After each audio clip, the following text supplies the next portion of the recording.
అందరికీ నమస్కారము. అయితే చాతుర్మాసము మొదలైన తర్వాత మొదటగా వచ్చేటువంటి మాసము శ్రావణ మాసము. ఈ యొక్క శ్రావణ మాసంలో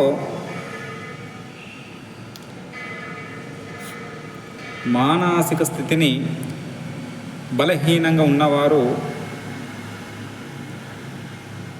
ఈశ్వరుడికి పాలల్లో పంచదార కలిపి అభిషేకం చేసినట్లయితే ఆరోగ్యం మెరుగుపడుతుంది,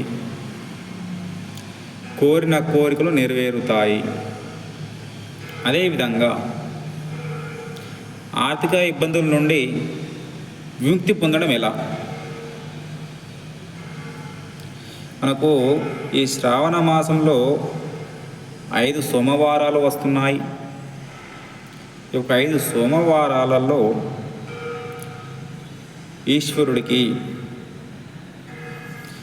ఈశ్వరుడి ముందు దీపం వెలిగించి చెరుకు రసము ద్వారా అభిషేకము చేసినట్లయితే మీ యొక్క కోరికలు నెరవేర్చి ఆర్థిక ఇబ్బందుల నుండి విముక్తి పొందేటువంటి ఆశీర్వాదం ఇస్తాడు ఆ యొక్క శివయ్య.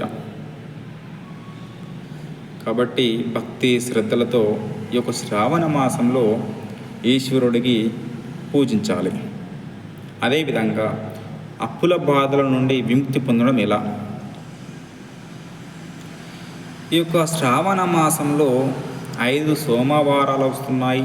ఈ 5 సోమవారాలలో ఏదో ఒక రోజు రాత్రి సమయంలో ఈశ్వరుడి వద్దకు వెళ్ళి ఈశ్వరుడికి జల అభిషేకము చేసినట్లయితే, అలా జల అభిషేకం చేసి అరచేతులకు కొన్ని అక్షంతులు పట్టుకొని మీ యొక్క కోరిక మనసులో అనుకోవాలి.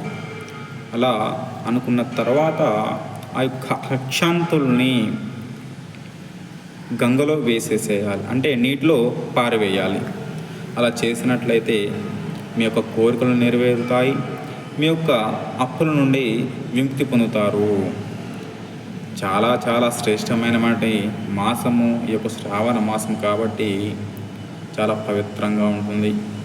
ఎవరైతే వివాహం కాని వారు ఉంటారో వారు వివాహం కొరకు ఈ యొక్క శ్రావణ మాసంలో 5 సోమవారాలు మట్టితో శివలింగాన్ని చేసి పంచామృతాలతో అభిషేకం చేసినట్లయితే వారికి వివాహం అయ్యేటువంటి ఆశీర్వాదము ఈశ్వరుడు కలిగిస్తాడు.